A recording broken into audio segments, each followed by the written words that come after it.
but all of them quite distinct from the historical presence and the historical presentation of the Louvre as well. The other major component, and both the Louvre and MoMA share this, was the creation of an enormous amount of public space for circulation, because the intention was to attract very much larger populations and crowds than it ever visited. When we started at the Louvre in 1984, they had not quite 2 million visitors a year.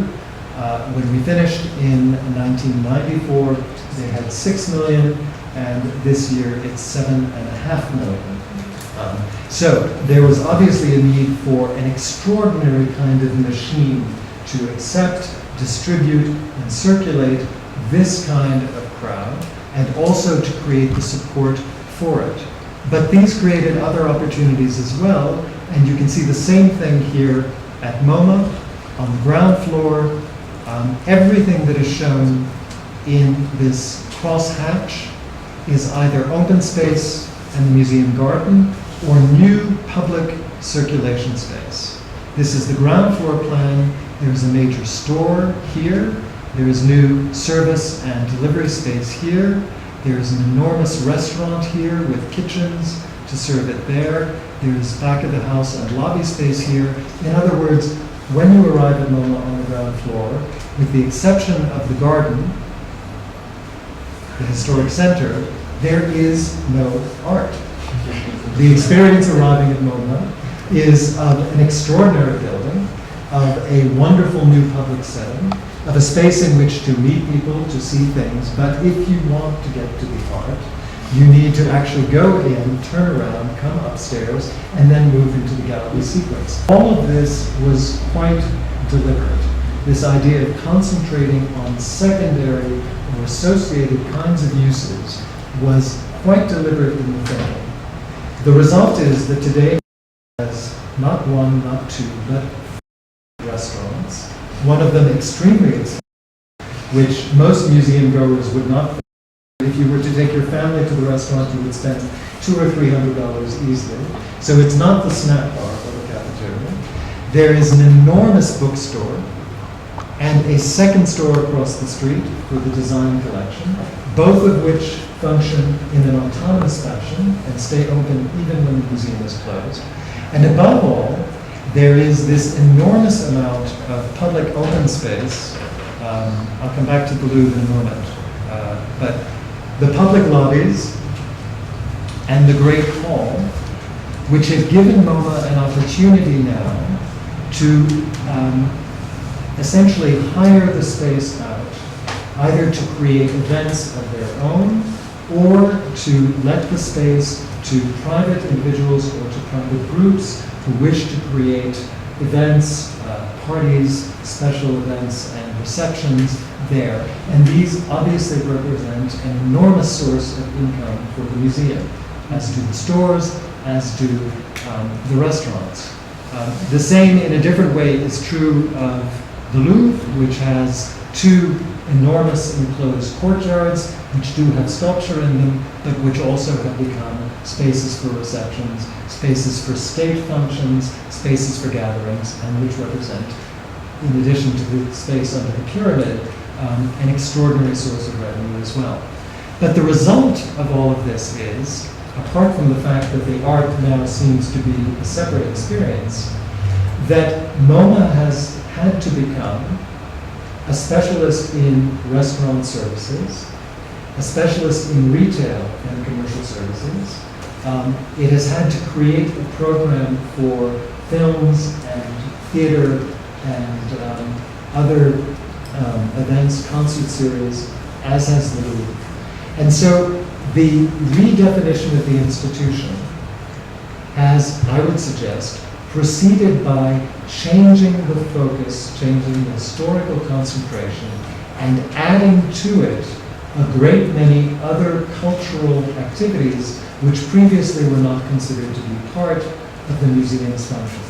Now, MoMA always had an auditorium. They would give lectures. Occasionally they would show films from the collection.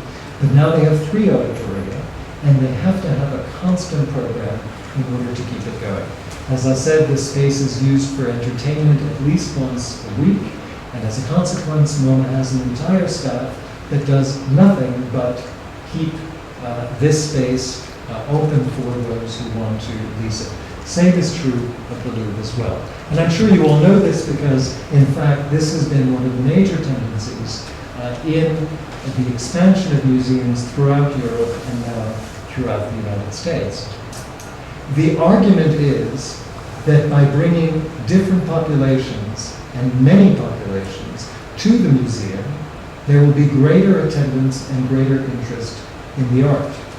And to some extent, that's true. Certainly, the Louvre has become, in a way that it never was previously, the center of a certain kind of art and art historical activity in Paris.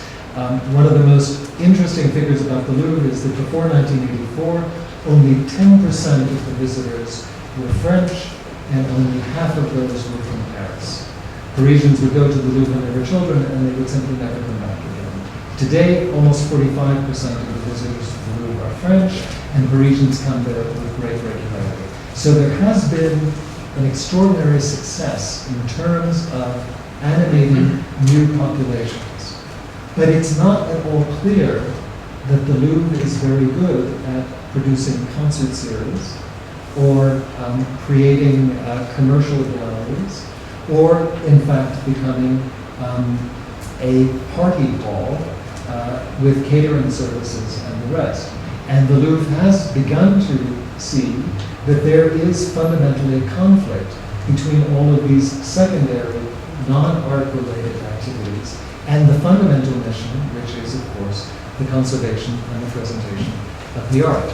This is a new restaurant, one of the 5 at MoMA.